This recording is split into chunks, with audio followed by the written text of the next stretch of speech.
The mysterious 16th century prognosticator known as Nostradamus made several startlingly accurate predictions about the future. His revelations coincide with the equally accurate predictions of a little-known 12th century Catholic priest, Saint Malachi. Both futurists included in their writing suggestions of an apocalypse sometime near the year 2012.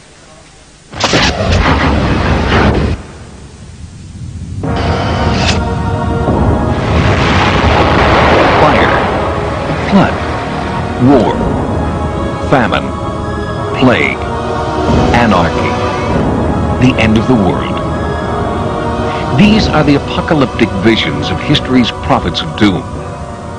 The most famous of these mystics is the 16th century French writer Michel Nostradamus.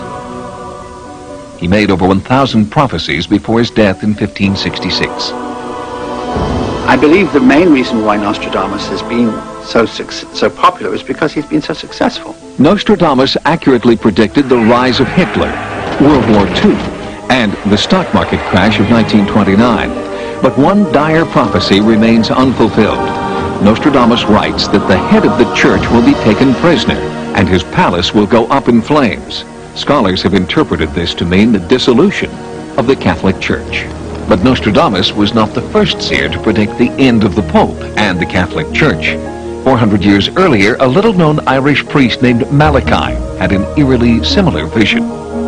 He was on a pilgrimage to Rome in 1138 AD, and as he came over the final hill and saw Rome, he fell into an ecstatic trance, and his scribe wrote down these 3 to 4 word Latin phrases that came in sequence, about 112 phrases. It was later understood that each phrase stood for every pope, the current pope that lived at his time, Sestilinus II, till the final pope of Doomsday. That is 112 references. We are down to 2 more in the list of St. Malachi before Doomsday. While Malachi was struck by ecstatic visions, Nostradamus claimed to see the future by staring into a chalice of water. Their methods differed, but the vision was the same. The end of the church would mean the end of the world, and the end of the world would come soon after the year 2000. It's a dire prediction and a date within our lifetime that has been embraced by modern-day mystics. I mean a great change. I don't mean the 5-cent cigar or Medicare reform. I mean ordinary space and time is going to disappear. Terence Mckenna is an author and explorer who lives on the big island of Hawaii, where he awaits what he believes will be the end of the world as we know it. For Mckenna and hundreds of people who have come to embrace his apocalyptic warning, the doomsday clock will run out on a very specific date.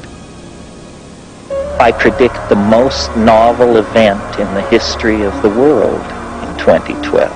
And for a conservative mind, that might look like doomsday. But it isn't doomsday. It's simply that we are moving deeper and deeper into uncharted territory, novel territory. And that's frightening to some people and exhilarating to others.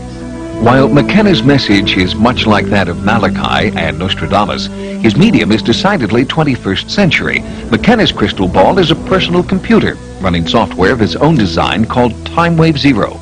I believe that we have in fact discovered the structure of time itself. Mckenna developed Timewave Zero in 1970 after studying the ancient Chinese fortune-telling system known as the I Ching. And out of that came a mathematical algorithm that obviously wanted to be a calendar. And when I looked at it as a calendar, I saw that it described the ebb and flow of change in history. When Mckenna placed the I Ching's pattern of peaks and valleys over the timeline of history, he made a startling discovery. When the I Ching system dipped, so did the fortunes of the planet. Here, 1356, the Black Death, a third of the population of Europe, dies. And here, the culmination of the Italian Renaissance in 1492 with the discovery of the New World. Over here, the American and the French revolutions. Here's World War II, and here's us. Because his computer system provides a remarkably accurate picture of the past, McKenna is confident it will prove to be an accurate picture of the future as well. So the predictions of the past give us confidence that what it's saying about the future will also turn out to be true. On December 21st, 2012, the time wave dips off the chart and into infinity. McKenna does not know what will occur on that date, only that it will be the most significant point in human history. One of my guesses is that what we will discover in 2012 that will make this true is time travel. If technologies that could move through time were developed around that time, it would explain why the wave could no longer give a linear description of the unfolding of events, because the unfolding of events would go non-linear at that point. Nearly 500 years ago, Nostradamus predicted similar changes in the time-space continuum that would occur soon after the year 2000. He sees a change in mankind, a new humanity, a new culture that ultimately leads to the human race leaving the planet Earth. They're living in the planets of the constellations Cancer and Aquarius. So when you look up tonight at the sky and you see the stars of the Aquarius constellation, you're seeing the future of humanity. While many of his dire predictions have come true, Nostradamus never claimed his prophecies were irreversible. In fact, he once wrote, "The one who is reasonable can learn from my prophecies how to find the right path." Next, if you think crop circles are fakes.